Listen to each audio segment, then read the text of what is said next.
Chào mừng các bạn đã đến với review 3D hay. Ở cuối tập trước, Bảo Linh Nhi cùng Mục Vân đang trên đường đi gặp chủ của 3 hòn đảo thì đúng lúc này, chủ Ám Ảnh Các và Lãm Kim Lâu tới. Sau đó, Bảo Linh Nhi liền bảo bọn hắn triệu tập toàn bộ thủ lĩnh 72 hòn đảo đến, có chuyện gì thì Mục Vân được toàn quyền quyết định. Lần này, Huyền Không Sơn lại có mưu đồ gì đó, họ chuẩn bị mở ra di chỉ Cổ Long để các đại thế lực tới, chỉ cần là đệ tử thiên tài có thể đứng vào thiên mệnh bảng.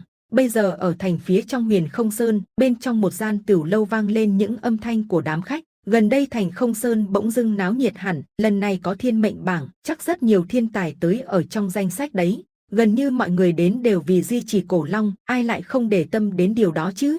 Không biết chủ Cửu Hàn Thiên Cung lần này làm như thế nào? Con của ông ta đã bị lấy mạng, lần này ta nghĩ 80% là Tần Mộng Giao ra trận. Nói mới nhớ, Mục Vân hiện tại cũng ở thiên mệnh bảng, không biết hắn có xuất hiện không? Nếu hắn dám xuất hiện, chỉ sợ Cửu Hàn Thiên Cung và Thánh Tước Môn sẽ không bỏ qua. Ngươi không biết tiểu tử kia gia nhập vào Thiên Bảo Các có bảo chủ bảo vệ, ai mà biết được. Bảo chủ xuất quỷ nhập thần, xuất hiện lần này lại có cả Lãnh Kiếm tiên sinh. Hơn nữa, ta nghe nói bảo sư lần này có ý định gả con gái mình cho Mục Vân. Ở phía bên trong, Mục Vân cùng Bảo Linh Nhi ngồi nghe được, nhìn nhau cười nói, ta gả cho ngươi sao? Ai đồn như vậy? Bảo Linh Nhi nói tiếp, cha của ta cho dù là có cố gắng bảo hộ cho ngươi, cũng không đến mức truyền tin này. Bỗng dưng lúc này có một giọng nói trước quán vang lên, Bảo Linh Nhi nhận ra đó là người của Vô Cực Ma Tông.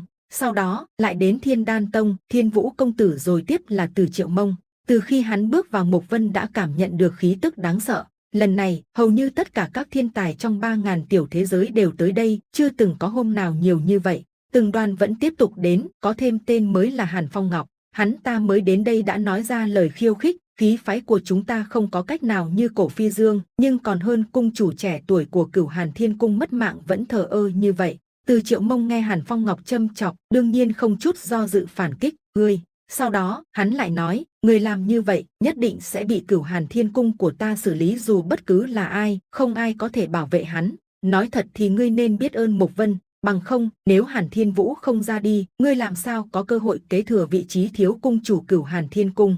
Hừ, Cửu Hàn Thiên Cung của chúng ta vốn là thiên tài, hiện tại linh hồn trong cơ thể Tần sư tỷ đã thức tỉnh, càng ngày càng mạnh mẽ, Mục Vân kia nhất định sẽ không yên dưới tay Tần sư muội của ta. Lời nói vừa dứt, Mục Vân đã xuất hiện ngay, chỉ sợ là thanh niên Diệp Thu đứng sau sẽ động thủ lúc này. Đến đây là hết tập 330 Vô Thượng Thần Đế.